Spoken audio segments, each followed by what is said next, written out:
Okay, so I'm planning a rage review of Halo 4, which includes a brief overview of the real life events between Halo Reach and Halo 4, which includes Halo Anniversary. The problem is that Anniversary has so many problems. I couldn't properly convey it all briefly, and I didn't want the first part of a Halo 4 review to be about Anniversary. So instead, Anniversary is getting its own review separate of the Halo 4 review as supplementary material. Halo Combat Evolved Anniversary Edition, try saying that 5 times fast, is a remake of the original Halo Combat Evolved to mark the 10th anniversary of the Halo franchise, and is a safe first attempt by new developer 343 Industries at making a Halo game. Let's break this down and see exactly what went wrong with this game. Number 1. Story. The story is completely unchanged from the original. Not a single line of dialogue has been changed in any way. Which is a shame because there are a number of additional side stories they could have done here, like how Sergeant Johnson survived against the flood, or one about Felver Dam before he became the Arbiter. Were it so easy. Number 2. Gameplay. The idea is simple. Remake Halo 1 with better graphics but keep the gameplay the same. The gameplay is identical and the graphics are better, so logically, this should be a better game than this, right? Well, if that were the case, this wouldn't be a rage review now, would it?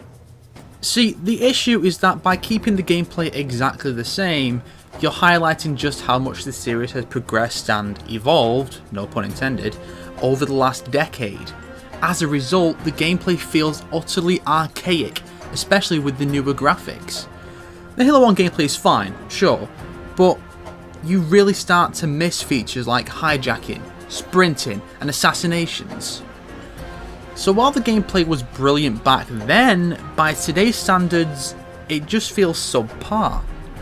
And why couldn't they at least make that annoying, overly long tutorial section optional in this version?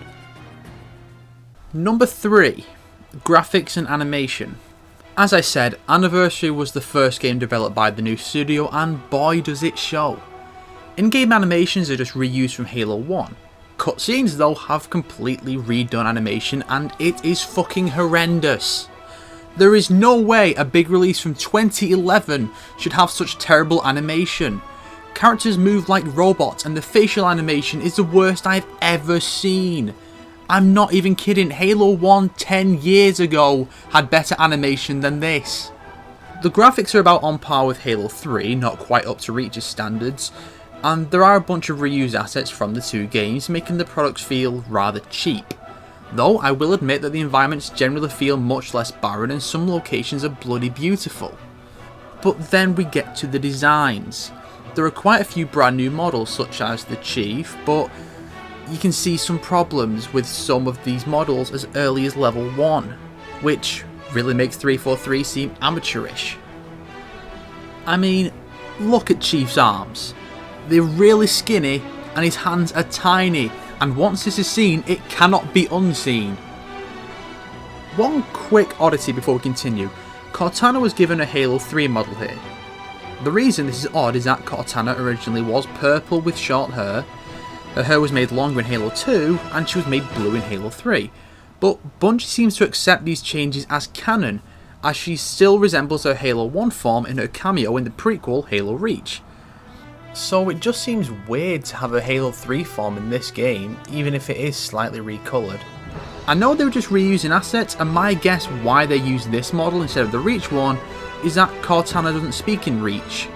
Therefore, she has no facial animation, while Halo 3's did. So they saved themselves maybe a couple of hours work by using the inaccurate Halo 3 model instead of the Halo Reach one. And now for one of the things that really pissed me off with this game. For some reason, despite not changing the gameplay in any way, they felt the need to change a few of the designs. For example, the Elite Commanders. Ever since Halo 1, the Elite Commanders have always worn this cool, sleek golden armour. In this game, however, they took this really bulky Elite model from Halo Reach, and they just gave it this really dull colour. Now, like a lot of other things I'm bringing up in this video, This is one of those things that may not mean much to a lot of people, but to me it really does. The classic golden armour is one of those designs that's been around for 10 years and, aside from the blue one, is the most recognisable colour for the Elite. And in this game they just randomly made it dull. Why? But it's not just the enemies that have been changed. All Marines were white instead of the previous brown or green, and all Pillar of Autumn crew were white instead of blue, yellow and red. Then there are environmental changes like the doors on the Truth and Reconciliation. Not just the design and colour, but animation as well. Hell, the doors don't even look like something from a Covenant ship anymore, it looks like something you'd see on a human ship. Consider, what purpose could there possibly be for changing these designs? Really, I want someone to tell me because I can't think of a single bloody thing. But that's not all they needlessly changed. Number 4. Sound.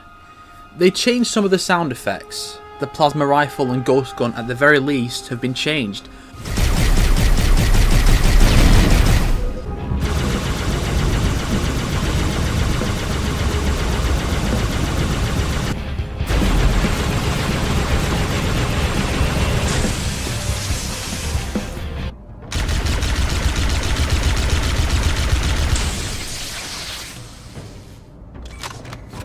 Not all of them are changed, just these two, so I don't see the point. I don't understand the logic of changing the sound effects, and this became more of an issue in Halo 4, so I'll save my big rant for that review, but it's still a pain in the arse here. On the other hand, all the tracks in the original game have been rearranged, and you do get the option to use either the original or the newer versions, which is always nice to see. A nice gesture that acknowledges the originals while also saying, here's the new version. I like that. Number 5. New content. The game did have some new content that was pretty good. They added terminals like those found in Halo 3, only in video format. These mainly show 343 Guilty Spark's activities before the game, as well as a very well done, disturbing look into the mind of a victim of the Flood infestation. The terminals were a great addition, so I will give props for that. It's just a shame they become invisible and unusable when using the old graphics. Another addition is the inclusion of skulls, collectibles that can change certain game conditions such as strengthening enemies or giving infinite ammo. Though I do have to wonder why the skulls, like the terminals, don't show up in the original graphic style. They also gave the co-op online functionality. They didn't make it 4-player, but they did make it online, which is a nice addition. Finally, we have the ability to switch between the new graphics and the old ones with the press of a button. This is cool, but there are 2 issues with it. One minor and one major. The minor one is that it fades to black for a few seconds to load up the other models. I'm surprised how quickly it brings it all up, but its slow speed can be a bit annoying, especially when you press the button by accident. As for the major one,